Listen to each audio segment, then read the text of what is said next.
میری یہ ہے کہ سحری کے وقت اٹھنا تو ہے ہی، بہت ساری چیزیں بھی سحری کے وقت، دودھ دہی بھی بعض جگہوں پہ لانا پڑتا ہے جا کے، تو 10-15 منٹ پہلے اٹھیں، تہجد کی نماز بھی پڑھیں، یہ روٹین بنائیں پہلی رمضان سے۔ آپ ذرا جلدی اٹھیں، 4 رکعت نماز، 2 رکعت نماز، 6 8 جتنی توفیق ہو تہجد کی نماز پڑھیں، اس کے بعد اپنی سحری کر لیں۔ لیکن کوشش کریں کہ نوافل کی کثرت ہو، تراویح کا خاص اہتمام ہو، قرآن مجید کے ساتھ خاص دلچسپی ہو رمضان شریف میں۔ اور پھر اللہ کے پیارے حبیب صلی اللہ تعالی علیہ وسلم نے ارشاد فرمایا، رمضان آ گیا ہے، حضور فرمانے آپ صبح اٹھے، آپ کی تو روٹین ہی اور تھی، تو 7 بجے کھاتے تھے، 9 بجے کھاتے تھے۔ یہ جو آپ صبح کھا رہے ہیں اٹھ کے سحری میں، اپنی مرضی سے تھوڑی کھا رہے ہیں، یہ تو کسی کے کہنے سے کھا رہے ہیں، یہ تو کسی کے بٹھائے بیٹھے ہیں۔ یہ جو سحری کا لنگر ہے، یہ رب رسول کی رحمت کے ساتھ عطا ہوتا ہے، یہ کرم ہے، یہ اللہ رسول کے بٹھائے بیٹھے ہیں۔ کیا میرے رسول پاک صلی اللہ تعالی علیہ وآلہ وسلم نے بات کھولی ہے، ترغیب و ترہیب میں حدیث ہے، اللہ کرے یہ کبھی چسکا لگ جائے، یہ والا مزہ آ جائے، تو پھر تو گھر میں دسترخوان نہیں بچھا ہوا ہوگا، پھر تو رنگ ہی کوئی اور ہوگا۔ حضور فرماتے ہیں اللہ تعالی اور اس کے فرشتے سحری کھانے والوں پر رحمتوں کا نزول فرماتے ہیں۔ کھائی روٹی جا رہی ہے، پکا ہوا کھانا ہے، لیکن حضور فرماتے ہیں رب بھی رحمتیں فرما رہا ہے اور اللہ کے حکم سے فرشتے بھی رحمتوں کا نزول کر رہے ہیں۔ مشکات شریف میں حدیث موجود ہے، حضور علیہ السلام نے اس ماہ مبارک کا نام لیا تو ایک لفظ، ایک جملہ حضور نے یہ فرمایا کہ شہر عظیم، یہ حضور نے بیان فرمایا، فرمایا عظمت والا مہینہ، عظیم مہینہ، یعنی کسی کو کوئی شخص کہتا ہے یہ عظیم عالم دین ہے، یہ عظیم حافظ قرآن ہے، یہ عظیم سماجی شخصیت ہے، یہ عظیم لیڈر ہے، اور جس کو حضور عظیم فرمائے، جس کو نبی کریم علیہ السلام کہیں، سرکار فرمائے، میرے نبی رحمت علیہ السلام فرمائیں کہ ماہ مبارک جو رمضان ہے شہر عظیم، یہ بڑا عظیم مہینہ ہے۔ اب کھو جائے انسان اس کی عظمتوں میں اور چلا جائے عالم حیرت میں اور ڈھونڈنے لگے کہ اس کی عظمتیں کیا کیا ہیں، اس کی شانیں کیا کیا ہیں، آخر وہ کتنا کو عظیم ہے جسے مدینے والے نے عظیم کہا ہے، اس کے اندر کتنی کو عظمت پائی جاتی ہے، کتنی کو بلندی شان ہے، کتنی کو رفعت ہے، جسے نبی پاک علیہ السلام نے عظیم فرمایا۔ تو ایک تو حضور نے فرمایا شہر عظیم، اور دوسرا حضور نے اس کا نام لیا، فرمایا شہر مبارک، فرمایا یہ بڑا مبارک مہینہ ہے۔ یہ لفظ مبارک ہمارے ہاں عرف میں بھی استعمال ہوتا ہے، یہ جب کوئی شخص بولتا ہے نا مبارک، تو اس سے خوشخبریاں ذہن میں آتی ہیں، اس سے کامیابیاں ذہن میں آتی ہیں۔ جب کہا جاتا ہے آپ کو مبارک ہو، مبارکباد ہو، تو اس سے انسان کی حاشیہ خیال میں محسوس ہوتا ہے کہ کوئی عظیم انعام ملا ہے، کوئی عظیم رحمت عطا ہوئی ہے، کوئی منفرد سا، حسین سا، خوبصورت سا تحفہ ملا، کسی بہت بڑی کامیابی سے اللہ تعالیٰ نے ہمکنار فرمایا ہے، تو پھر کہتے ہیں مبارک ہو۔ تو نبی پاک نے رمضان المبارک کو فرمایا شہر مبارک، یہ مبارک مہینہ ہے، برکت والا مہینہ، یعنی اس کا ہر لمحہ ہی مبارک ہے۔ روزہ رکھیں تو پھر بھی مبارک ہے، افطار کریں تو پھر بھی مبارک ہے، رمضان المبارک کے اندر کسی کو روزہ افطار کرائیں تو پھر بھی مبارک ہے، اس ماہ نور و سرور کے اندر قرآن مجید تراویح میں سنائیں تو پھر بھی مبارک ہے، پیچھے ہو کے سنیں تو پھر بھی مبارک ہے۔ رب دے توفیق، اللہ کرے فضل، تو رمضان المبارک کے اندر اگر ملے توفیق بندہ بیت اللہ کی زیارت کرے تو بڑی مبارک ہے، اور اگر اللہ توفیق دے اور انسان یہ ماہ مبارک مدینہ منورہ میں گزارے تو پھر بڑی مبارک ہے۔ تو ہر لمحہ مبارک ہے، ہر گھڑی مبارک ہے، رمضان سارا ہی مبارک ہے، پہلا عشرہ بھی مبارک ہے، درمیان والا بھی مبارک ہے، آخری بھی مبارک ہے، تاک راتیں بھی مبارک ہیں، لیلۃ القدر بھی مبارک ہے۔ تو حضور نے فرمایا شہر مبارک، یہ کیا ہے؟ مبارک مہینہ ہے۔ کون سا مہینہ ہے؟ یہ جتنے لوگ مایوس ہیں نا کسی بھی وجہ سے، خدا نہ خواستہ پریشان ہے کسی بھی وجہ سے، محسوس کرتے ہم پیچھے رہ گئے کسی بھی وجہ سے، تو وہ یوں سمجھ لیں کہ یہ وہ مہینہ آ گیا ہے جس میں مبارک ہی مبارک ہے، جس میں کرم ہی کرم ہے، عطا ہی عطا ہے۔ اب پریشان نہیں ہونا، شہر مبارک، یہ مبارک مہینہ آ گیا، برکت والا مہینہ آ گیا، اب کوئی پریشانی نہیں، کوئی پچھتاوا نہیں، کوئی پیچھے نہیں ہٹنا، کوئی کمزور نہیں پڑنا، یہ مبارک مہینہ، اس کو نبی کریم نے مبارک کہا۔ تو اس کے لمحے لمحے میں آپ نے تصور باندھنا ہے کہ یہ مبارک دن ہے، اس میں رزق آئے گا تو وہ بھی مبارک ہی آئے گا، کوئی شخص ملے گا تو انشاءاللہ خیر ہی ہوگی، کوئی عمل کریں گے تو انشاءاللہ برکت ہی ہوگی، کہیں ہم اللہ کی رضا کے لیے کچھ خرچ کریں گے تو پھر بھی برکت ہی ہوگی، مہینہ ہی مبارک، اس کو نبی کریم نے مبارک کہا ہے۔ لہذا جو پریشان لوگ ہیں نا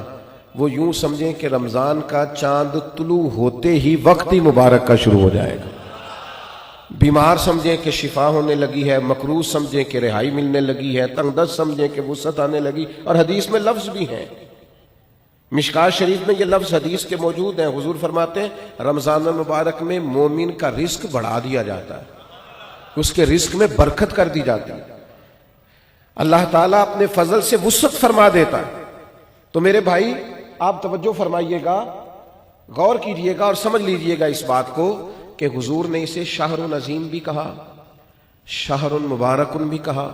آگے بھی عرض کروں نبی پاک نے اسے شہر الصبر بھی کہا، یہ صبر کا مہینہ ہے، اس میں صبر کرنا ہے، کھانے پینے سے بھی صبر کرنا ہے، نفسانی خواہشات سے بھی صبر کرنا ہے، غصہ آئے تو پھر بھی صبر کرنا ہے،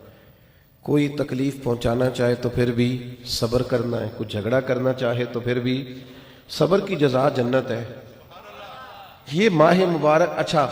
بڑی خوبصورت بات لکھی ہے حضرت حکیم الامت مفتی احمد یار خان صاحب نعیمی رحمۃ اللہ علیہ نے، فرماتے ہیں پچھلے 11 مہینے شکر کے ہیں، کھاؤ اور شکر کرو، رمضان مہینہ صبر کا ہے، سحری میں کھاؤ اور افطاری تک صبر کرو، یہ صبر کا مہینہ ہے، پہلے کھاؤ اور شکر کرو، جتنی دفعہ بھوک لگے کھاؤ اور شکر کرو، یہاں کھاؤ اور صبر کرو، یہ صبر کی ٹریننگ کا مہینہ ہے۔ تھوڑا سا ماحول میں نا بے صبری سی آ گئی ہے، لوگ بے چین رہنے لگ گئے، جلدی متاثر ہوتے ہیں اور پھر جلدی محبت کرتے ہیں، اور پھر اللہ نہ کرے جلدی ناراض بھی ہوتے ہیں اور جلدی نفرت بھی کرتے ہیں، لوگ بڑی جلدی کسی بات کے بارے میں فیصلہ کرتے ہیں، بڑی جلدی رائے دیتے ہیں، لوگ بڑی جلدی موافق ہوتے ہیں تو بڑی جلدی مخالف ہوتے ہیں، لوگ بڑی جلدی بدگمان ہوتے ہیں، صبر نہیں رہا، حوصلہ نہیں رہا، حالانکہ قرآن مجید میں 100 سے زیادہ مرتبہ کم و بیش صبر کا بیان ہے، صبر کا بیان، اور 500 کے قریب احادیث و آثار ہیں جن میں صبر کا ذکر ہے۔ مولا علی شیر خدا رضی اللہ تعالیٰ عنہ بیان کرتے ہیں ان ساری احادیث کو اور آیات کو سامنے رکھ کے، فرماتے ہیں میں یہ سمجھا ہوں کہ جس طرح جو جسم میں سر کا مقام ہے نا وہی دین میں صبر کا مقام ہے، تو صبر کرنا، انتظار کرنا، اللہ کی رضا کے لیے رکنا، کوئی کام کر کے پھر اس کے نتیجے کا انتظار کرنا، یہ قرآن مجید کی تعلیم ہے۔ باقی ساری نیکیوں پہ ثواب ملتا ہے، ان اللہ مع الصابرین، صبر کرنے والوں کو رب رحمان ملتا ہے، اللہ فرماتے ہیں میں ہوں صبر کرنے والوں کے ساتھ، ان کو رب رحمان کی معیت نصیب ہوتی۔ تو صبر کا مہینہ ہے رمضان، اس لیے جلد باز تبصرے بھی کم سے کم کیجئے گا، بدگمانی بھی کم سے کم کیجئے گا، تھوڑا صبر کر کے دیکھیں تو صحیح، ذرا ٹھہرے تو صحیح، نتیجہ آنے تو دیں، رزلٹ نکلے گا، لیکن حوصلہ، اطمینان، اور یہ جو خاموشی ہوتی ہے یہ بڑا طوفان ہوتی ہے، یہ چپ کر جانا، صبر کرنا، برداشت کرنا، حوصلہ پیدا کرنا، یہی انسان کے بڑا ہونے کی علامت ہوتی۔ لیکن اگر کوئی شخص چھلکے چھوٹی چھوٹی بات پہ، ذرا ذرا سی بات پہ تڑپے اور چھوٹی چھوٹی باتوں پہ اس کے ہاتھ پیر پھولنے لگ جائیں اور سانس اکھڑنے لگ جائے اور زبان خشک ہونے لگ جائے اور ہونٹوں پہ سکری آنے لگ جائے، تو اس کا مطلب یہ ہے کہ یہ شخص معاشرے میں، سوسائٹی میں کبھی بھی کوئی بڑا کام نہیں کر سکے گا۔ تھوڑا سا حوصلہ، تھوڑا صبر، تھوڑا اطمینان۔ کسی سیرت نگار نے بڑی خوبصورت بات لکھی ہے، کہتے مکے والے لوگ دشمن بن کے حضور کے مقابلے میں نکلے، پر محبوب نے اتنا صبر کیا کہ حضور کے صبر نے ان سارے دشمنوں کو نبی پاک کا غلام بنا دیا۔ وہ دشمنیاں عقیدت میں بدل گئیں۔ آپ تھوڑا صبر تو کریں، میں جھگڑے ہو جاتے ہیں نا دوستوں کے، اور کبھی گھروں میں بھی، بعض اوقات خاندانوں میں بھی جھگڑا ہو جاتا ہے، تو میں کہتا ہوں ذرا کمنٹس تھوڑے سے تھوڑے کرنا، رد عمل ذرا کم سے کم دینا، اس لیے کہ اس کام کی ہونی تو آخر میں صلح ہی ہے۔ تو ایسا نہ ہو کہ آپ اتنی سخت رائے دے چکے ہوں بے صبری کے عالم میں کہ پھر وہ آپ کی صلح کے رستے میں وہ جملے رکاوٹ بن جائیں۔ تو صبر سے، اطمینان سے، قرار سے، یہ سارا رمضان المبارک صبر سکھاتا ہے۔ یعنی آپ کے گھر میں نعمتیں پڑی ہیں اور آپ کے سامنے پڑی ہیں اور آپ کی اپنی ہیں اور آپ کی جائز کمائی کی ہیں، اور بھوک بھی پوری لگی ہوئی ہے، کھانا نہیں، صبر کرنا ہے۔ رب کا جب تک حکم نہیں نہ آتا، افطار کا ٹائم نہیں ہوتا، اتنی دیر تک کھانا، یہ صبر ہے۔ تو یہ صبر ہی پھر انسان کو محرمات پر صبر سکھائے گا۔ یہی صبر پھر سکھائے گا کہ جس طرح تیرے پاس سہولت موجود ہے، تو کھا سکتا ہے، تیرے کنٹرول میں، پر تو نہیں کھاتا، اسی طریقے سے کچھ چیزیں تیرے کنٹرول میں ہیں، تو لے سکتا ہے، پر چونکہ تیرے لیے جائز نہیں، لہذا تو نے صبر کرنا ہے اور وہی لینا ہے جو تیرے رب نے تیرے لیے جائز رکھا ہے۔ حرام کی طرف ہاتھ کو بڑھانا نہیں، نظر کو للچانا نہیں، کبھی بھی لقمہ حرام کی طرف نہیں بڑھنا، اس لیے کہ اللہ تعالیٰ نے یہ تیرے لیے مقام صبر رکھا ہے، اور اس مقام صبر کو کبھی بھولنا۔ تو نبی پاک نے اسے شہر العظیم بھی کہا، اسے شہر المبارک بھی کہا، شہر الصبر بھی کہا۔ پھر نبی پاک صلی اللہ علیہ وسلم نے فرمایا وشہر المواسات، فرمایا یہ مواسات کا مہینہ ہے، یہ غم خاری کا مہینہ ہے، دوسروں کا خیال کرنے کا مہینہ ہے، دکھ بانٹنے کا مہینہ ہے۔ ہم نے نا اپنے دیہاتوں میں ایک بات دیکھی کہ جو بچیاں بیاہ کے چلی جاتی تھی نا، رمضان کا مہینہ آتا تھا تو ماں باپ کہتے تھے کہ اسے کہو کہ رمضان یہی نہیں آ جاتی، روزے یہیں رکھ لے۔ اچھا یہ نہیں بھی نہ ہوتا تھا تو آخری 4-5 دن یا آخری عشرہ کہتے تھے کہ بیٹی کو بھی اور نواسے نواسیوں کو بھی بلا نہ لے، ذرا عید یہیں پہ کر لیں، تھوڑا سا یہاں آ جائیں اور تھوڑا سا ہم خدمت کریں، تھوڑا کھلائیں پلائیں۔ ہم نے یہ دیکھا کہ لوگ نا رمضان المبارک کا خاص اہتمام کرتے، یعنی افطار کا شوق ہوتا کہ میں کسی کو افطار، اب تو خیر افطاریاں سیاسی ہو گئی، اب تو گاہک پکے کرنے کے لیے افطاری ہوتی ہے، پارٹیوں کی افطاری ہوتی ہے، اب تو سیاسی افطاری ہوتی ہے، اب تو ووٹ شوٹ پکے کرنے کے لیے افطاری ہوتی ہے، اور اس میں تصویریں ہوتی ہیں اور اس کے اندر جناب VIP کا ماحول، کریں کوئی حرج نہیں، یہ جائز ہے، کوئی منع نہیں، امیر سے امیر آدمی کی افطاری کرائیں، اچھے مقاصد کے لیے کرائیں تو بالکل جائز ہے، کوئی منع نہیں، لیکن اس سارے میں غریبوں کو نہ بھول جائیں، جو اصل حقدار ہیں ان کا حق نہیں بھولیں۔ غرباء کے ساتھ ضرور کچھ نہ کچھ ایسا ماحول بنائیں کہ وہ باوقار طریقے سے افطار میں شریک ہو جائیں۔ افسوس کے ساتھ کہنا پڑتا ہے کہ رمضان غمخواری کا مہینہ ہے، اسے نبی پاک صلی اللہ تعالیٰ علیہ وسلم نے غمخواری کا مہینہ قرار دیا۔ دوسروں کے دکھ بانٹنے تھے، اشکشوئی کرنی تھی، غریبوں کی مدد کرنی تھی، یتیموں کے سر پہ ہاتھ رکھنا، بیواؤں کے لیے کوشش کرنی تھی، مسافروں کے لیے کوشش کرنی تھی، مقروضوں کے لیے کوشش کرنی تھی۔ لیکن ہم کیا کرتے ہیں؟ ہم رمضان میں اپنے خرچے بڑے بڑھا لیتے ہیں، عید ایک جوڑے سے بھی گزر جاتی ہے، لیکن ساری عید جو ہے وہ کپڑے پسند کرنے میں سارا رمضان گزر جاتا ہے، سلوانے میں گزر جاتا ہے، نئے سے نئے ڈیزائن دیکھنے میں گزر جاتا ہے۔ عبادت کے دن ہیں اور ان سارے دنوں کو اس طرح کر کے ہم ضائع کر بیٹھتے ہیں۔ تو میرے عزیز، دوسروں کے کام آنا تھا، بجائے اس کے کہ اپنے خرچے اتنے بڑھا لیے جاتے کہ لوگ آزمائش میں آ جاتے ہیں، رمضان سے پہلے سوچنے لگ جاتے ہیں کہ رمضان بھی آ گیا اور اتنے زیادہ اخراجات اضافی ہوں گے۔ تو تھوڑا تھوڑا ان اخراجات سے چیزوں کو بچا کر کے، یعنی حضور علیہ السلام نے سخاوت کا طریقہ یہ بتایا تھا کہ 2 کا کھانا 3 کو پورا آ جائے، اور 3 کا کھانا 4 لوگ کھا لیں، اور 4 کا 5 لوگ کھا لیں۔ تو اپنے اسی دسترخوان میں سے آپ کچھ نکال کے اس شہر مواسات کے اندر، اس غمخواری کے مہینے کے اندر آپ دوسروں کی اشکشوئی کریں، ماہ رمضان المبارک غریب پروری میں گزاریں، غور فرمائیں کہ کہاں کہاں لوگ ضرورت مند ہیں۔ ہم نے بچپن میں مساجد میں بڑی بڑی افطاریاں دیکھی،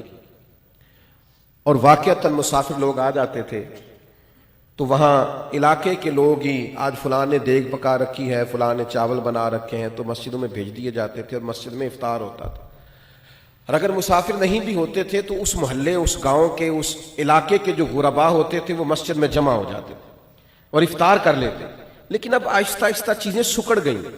چیزیں سمٹ گئیں، ہمارے اپنے معاملات اتنے انفرادی سے ہو گئے ہیں، ہر آدمی کی ایک مخصوص سی پسند ہے،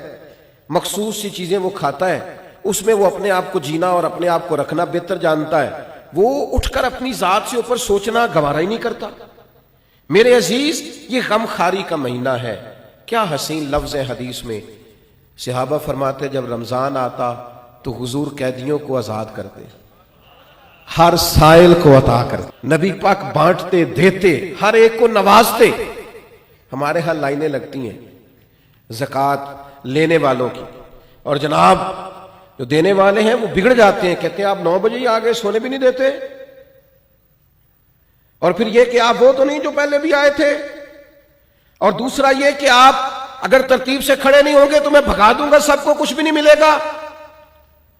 سچ بتانا، جب اللہ نے ہمیں دیا تھا تو لائنوں میں لگا کے دیا تھا۔ سچ بتانا، جب اس نے ہمیں دیا تھا تو یہ رویہ تھا۔ کسی درویش سے کسی نے کہا تھا میرا دل تو کرتا تھا اللہ کے رستے میں خیرات کروں پر کوئی مستحق نہیں ملتا، تو شیخ مسکرا پڑے،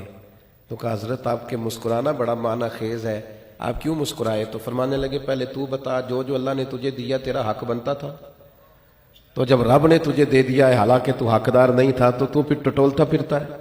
تھرمامیٹر لیے پھرتا ہے؟ جس کی سمجھ آ گئی ہے تجھے غریب ہے تو دے اللہ کی رضا کے لیے۔ لیکن وہ رویوں کی تلخی، مزاج کی ترشروئی، میں اقرار کرتا ہوں اس بات کا بھی کہ بہت سارے غربا اس مہینے میں دھندے بھی بنتے ہیں، آٹا خیرات میں لے کے دکانوں پہ بیچا بھی جاتا ہے، یہ ساری چیزیں دیکھنے کو، سننے کو، پڑھنے کو ملتی ہیں۔ لیکن میرے عزیز، آپ یہ ساری چیزیں دیکھ کے کیا خیرات کرنی چھوڑ جائیں گے؟ ان رویوں کی بنیاد پر کیا آپ یہ کام کرنا چھوڑ جائیں گے؟ اللہ کی رضا کے لیے دینا ہے تو خوب دینا ہے۔ اس ماہ مبارک کو نبی پاک علیہ السلام نے غمخاری کا مہینہ قرار دیا ہے، خوب اللہ کے لیے۔ ہمارا اسی جگہ دسترخوان لگتا ہے سحری اور افطاری کا، کچھ لوگ آ جاتے ہیں، سڑک پہ جانے والے غریب رکشہ ڈرائیور آ جاتے، یہ یہاں کچھ لوگ مزدوری کرنے آئے ہوئے ہیں وہ آ جاتے، تو ظاہر ہے ادارہ زیر تعمیر تھا، ہم اتنے اخراجات افورڈ نہیں کرتے تھے، لیکن وہ چند لوگوں کے لیے دسترخوان لگتا طلباء کے لیے، تو وہ لوگ خود آ کے بیٹھنے لگے، پھر وہ 50، پھر 60، پھر وہ ایک دن ایسا آیا کہ 1100 لوگ ہو گئے۔ تو یہ دوست مجھے کہنے لگے کہ ہم کیسے کر کے ان کو چلائیں؟ تو میں نے کہا سچ بتاؤ، ان پوری صفوں میں تم نے کوئی امیر بھی بیٹھا دیکھا ہے؟ کوئی مالدار، کوئی گاڑی والا، کوئی پراڈو والا تم نے دیکھا ہے بیٹھا؟ کہنے لگے نہیں۔ تو میں نے کہا پھر یہ اللہ نے مہمان بھیجے ہیں تو اللہ ان کا رزق بھی بھیجے گا، پھر تم اللہ کی رضا کے لیے ان کے لیے کچھ نہ کچھ پکا ڈالو۔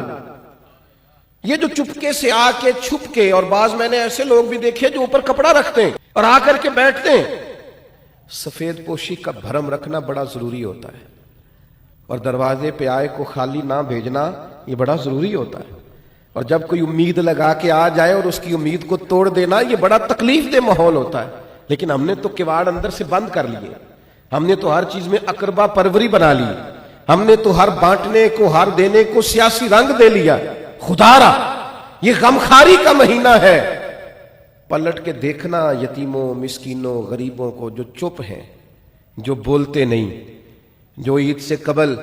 میاں بیوی مشورہ کرتے ہیں کہ ہمارے کپڑے نئے ہیں بس بچوں کو لے کے دے دیے جائیں، ہماری خیر ہے، میرا جوڑا ٹھیک ہے، میں گزارا کر لوں گا، یہ فلانی شادی پہ لیا تھا، تو بچوں کا سوچ۔ گندم امیر شہر کی ہوتی رہی خراب، اور بچی کسی غریب کی فاقے سے مر گئی۔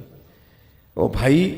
یہ فرق مٹانا پڑے گا۔ یہ جو بہت زیادہ تفریق ہے، یہ ماہ نور و سرور آیا ہے، اس میں ارادہ کریں۔ اور میری اپیل ہے ان لوگوں سے جو راشن بانٹتے ہیں، جو کسی کے گھر میں کچھ پہنچاتے ہیں، وہ رمضان کا انتظار نہ کریں، رمضان سے 2 دن پہلے پہنچا دیں۔ اور میں ذمہ داری کے ساتھ آپ سے وعدہ کرتا ہوں کہ آپ رمضان کی نیت کر کے رمضان سے پہلے دیں، اللہ رمضان جتنا اجر عطا فرمائے گا، لیکن پہلے سے یہ کام کریں، اشک شوئی کریں۔ 2 باتیں آپ کی خدمت میں عرض کرنی ہے۔ ایک تو رمضان المبارک کا قرآن مجید سے بہت زیادہ تعلق ہے، بہت زیادہ، اس لیے کہ قرآن مجید کہتا ہے شہر رمضان الذی انزل فیہ القرآن، رمضان کا وہ مہینہ جس میں ہم نے قرآن مجید نازل فرمایا۔ حضرت امام اعظم ابو حنیفہ رحمۃ اللہ علیہ کا طریقہ یہ تھا کہ آپ ایک سپارہ قرآن مجید کا گھر میں پڑھتے تھے، ایک مسجد میں پڑھتے تھے، ایک رات کو تراویح میں پڑھتے تھے، ایک گھر میں اور ایک مسجد میں اور ایک رات تراویح میں۔ تو کتنے قرآن مجید ختم ہو گئے رمضان میں؟ 3۔ نبی کریم صلی اللہ تعالی علیہ وسلم کا مبارک طریقہ یہ تھا کہ حضرت جبریل امین علیہ السلام ہر سال رمضان میں حضور کے ساتھ قرآن مجید کا دور فرماتے، جیسے ہمارے حفاظ نہیں دور کرتے، ایک حافظ پارہ سناتا ہے پھر دوسرا اس کو سناتا ہے، پہلے ایک سنتا ہے پھر دوسرا اس کو سناتا ہے۔ تو نبی کریم علیہ السلام حضرت جبریل امین کو سناتے، حضرت جبریل حضور کو سناتے۔ جس سال حضور کا وصال ہوا اس سال 2 مرتبہ نبی کریم نے دور فرمایا قرآن مجید کا۔ میں نے ایک دفعہ سفر پہ تھا، کہیں میں گیا ہوا تھا کسی پروگرام کے لیے رمضان میں، تو ایک صاحب کے ساتھ میں کھڑا ہو گیا نماز پڑھنے کے لیے تراویح، تو بڑا ہی رونے لگے وہ تراویح میں، بہت روتے جا رہے ہیں تو ہچکیاں ان کی، تو میری سمجھ میں نہیں آ رہا تھا، اس لیے کہ جو آیات جو پارہ اس دن چل رہا تھا وہ آیتیں بھی ساری رحمت والی تھی، کرم والی تھی۔ ایک ہوتا ہے کچھ ایسی آیات ہیں جن کو سن کے رونا آ گیا، لیکن میں نے کہا بھی ہو سکتا ہے رحمت پر بھی لوگ رو پڑتے ہیں، تو وہ کچھ زیادہ ہی معاملہ ایسا ہو گیا کہ ہچکیاں بننے لگیں اور ساتھ والے لوگ تھوڑے سے محسوس کرنے لگے، قربان جائیں۔ وہ سلام پھیرا تو میں نے ان سے کہا خیر ہے؟ تو دیسی آدمی دیہاتی بندہ مجھے کہنے لگا حضرت جی یہ جو تراویح پڑھانا نا یہ میرا بیٹا ہے۔ تو میں کہا میرا بیٹا حافظ ہو گیا اور مصلی سنا رہا ہے اور قرآن مجید پڑھ رہا ہے؟ تو آج پہلی دفعہ یہ قرآن مجید سنا رہا ہے تو مجھے ایسے لگتا ہے جیسے میری شان بڑی ہو گئی،